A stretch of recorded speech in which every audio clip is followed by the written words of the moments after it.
balobinga eddwaliro ly'e Naggulu bakola ki. So ebintu byonna Lord Mayor byayogedde bituufu naye baani abalina obikola bamutudde mu maaso. Mwene munaabitwala ku radio zammwe ne mubyogera ne ku ZTV, nothing unless ng'ekizimbe kikyusizza kalicha yakyo. Office ezimuli mu maaso, entebe ze eza bbulaaka nga babadde beesuuba balina okugamba. Nze nsuubira yaligenza okujja wano abantu abo nga abagambi ebyobutale ordinance zonna biki byonna biri awo.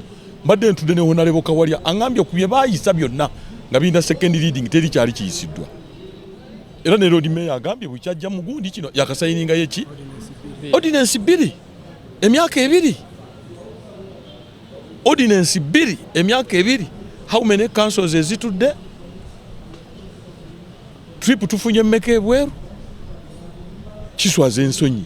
So ekizimbe kino kikina okumwako omuliro tuzimbewo ekipya n'abalimu nga bajiiridde mu Ssaabasajja Kabaka.